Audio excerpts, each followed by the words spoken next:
It's with great joy that we receive the news of a new pope being elected in Rome today on May 8th. Cardinal Robert Prevost, who is an American, has been elected and has taken the name Leo XIV. Now, these have been very tumultuous weeks for many of us in the Catholic Church and throughout the world as we recently laid to rest Pope Francis. And now that that sadness has turned into joy, we are excited, we're grateful, and we're joyful to welcome the 267th successor of St. Peter. Cardinal Robert Prevost most recently served as the prefect for the dicastery of bishops, and in that role he had great responsibility for choosing most bishop appointments throughout the Western world. He assumed that responsibility in 2023. Of notable interest for us, and I think a real tremendous statement for the United States, is that he is the first American to ever be elected a pope. He has an extensive background of serving in South America, where he spent more than a decade, actually several decades, working with the poor in Peru. And so he assumes the office of Pope with not just a theological knowledge, but with great pastoral experience and real appreciation for the plight of peoples throughout the world. So anyway, I'll be happy to field questions, but again, I want to share our joy and invite everyone to join with us in celebrating this moment at a Mass of Thanksgiving that will be offered at 12:10 p.m. tomorrow, Friday, the 9th of May at St. Thomas Aquinas Cathedral. What was your first reaction when you heard that this was that an American-born person would be named Pope? I was really shocked. I did not think it would happen. And when I heard the news that he had been elected, I thought, wow, this is incredible that it happened so quickly. Not just that it happened, but that it happened so quickly. So that, I think, shows that there's a lot more openness to the United States and to the American experience. I also think that it shows that there's a real valuation for him in particular because of his experience, not just here in the United States, but his experience of working with the poor in Latin America. And I think that makes him someone who is going to assume this office with an unprecedented background. So I think it's going to be incredible to see, how he is able to lead the church, given these different cultural experiences that he brings to the office. Did you know him personally, or you mentioned that you met him, and any insight you can give us as to the person himself? Sure. I met him peripherally about 20 years ago when he was the head of the Augustinians, which is a worldwide religious order. And he was living in Rome at the time, and I was on assignment in Rome. We had a mutual friend in the U.S. Ambassador Francis Rooney. And so we would meet at some diplomatic events that were taking place. But more recently, I have had opportunity to meet with him one-on-one at his office in Rome during the past couple of years. And he struck me as being a person of great humility, great prayerfulness, great sincerity, and great engagement with people. He's very much, as the Italians say, very simpatico in his personality. And so I was just struck by the ease of being in his presence. How do you think this is going to maybe impact or affect, American Catholics, and having the first American elected as Pope? I mean, what do you think this is going to do for Catholics in this country? So I think that it will actually make the U.S. Church much more engaged in what's happening in Rome because they will immediately connect with him. He may have spent so many years in South America, but he was born in Chicago. He grew up in Chicago. So he has an American mentality along with a sensitivity for other parts of the world. He's very much an international person, having lived, as I mentioned, in Rome, Peru, the United States, etc. He has a gift in languages, but I think that he will have a particular appeal for the U.S. Church. Sometimes people feel that the world doesn't get the U.S.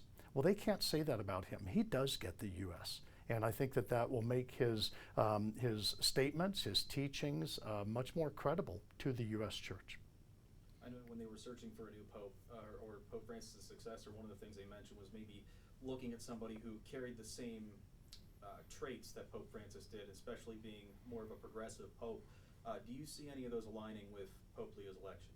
I definitely see Pope Leo XIV continuing Pope Francis' concern for the poor, for the marginalized, for those who have no voice in the world, and that would very much be in sync with Pope Leo XIV's experience of working with the people in Peru. I mean, he was bishop of one of the largest dioceses in Peru that had areas of just ghettos and barrios and people living in tents and shanty towns. So he's very much in touch with the plight of the poor, and that was really one of Francis's primary concerns. Was to raise up the downtrodden. So he will definitely continue that. I honestly don't know his previous statements or teachings on any other areas, but I think that he will very much be a person who maintains the direction that Pope Francis has set for the Church. You mentioned that your phone was kind of blowing up, and you're getting all kinds of messages or phone calls. What has been what kind of sentiments or what's been the reaction here in Northern Nevada that you could maybe relate to us? Surprise. More than anything else, it has been surprised by the fact that an American has been elected. Again, I don't think that any of us realistically thought that would happen. And we're still trying to process what that means. But it is a great cause for excitement, I think. We've been in the United States as a Catholic Church ever since America was discovered. And yet this is the first time in 500 years that an American has been elected to the papacy. So it's really a milestone moment. During his speech, he talked about building bridges, and it seems like he's aligning more with Pope Francis. Do you think that the Church is going to continue to choose popes that aligned with Pope Francis' beliefs and possibly Pope Leo's beliefs? Like, we're going to continue to have more progressive? Well, and this is a good question. I think the mere fact that he took the name Leo XIV may be an indication of some of his priorities. Because the last Pope Leo, Leo XIII, was known in particular for his defense of and protection of workers and of their plight, at the end of the 19th century, beginning of the 20th century. He really stood up for the workers of the world and fought for their rights. And so I think that that Leo XIV will very much continue to be someone who defends the rights of the downtrodden. I definitely think that that will be one of the hallmarks, and I suspect that that's why he has chosen this name. Any other questions? Sorry, so I've heard that previous popes who've chosen the name Leo have held up this great reputation. So how do you think he might continue on upholding that reputation? Great question.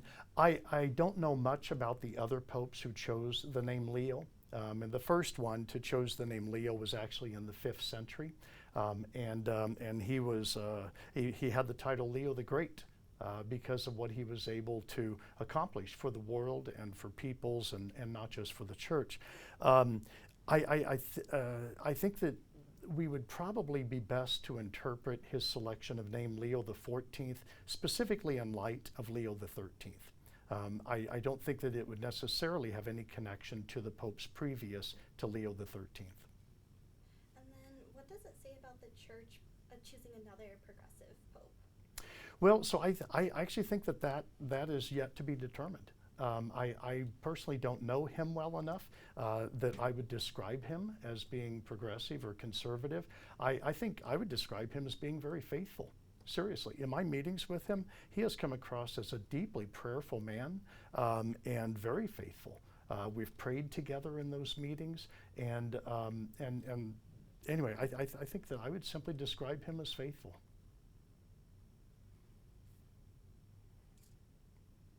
All right. Well, thank you all very much. What a great day! What an incredible day. Do you have any final thoughts about the new pope, about the new era that's coming in? About the new era? I'm not sure how else to describe it. Just Yeah. This is a new pope's chosen. Yeah, so they typically describe it by calling it a papacy. So Papacy, the papacy. Well, I think the reality is that he is only 69 years old. And in my interactions with him, he's always been in outstanding health.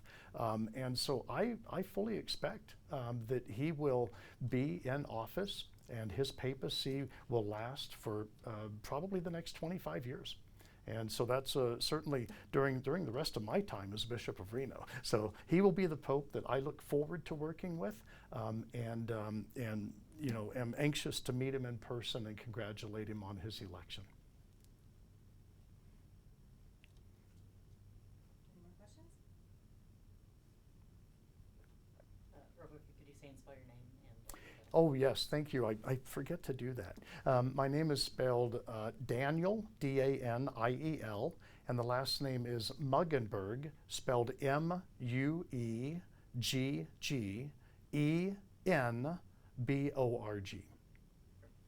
Thank you all.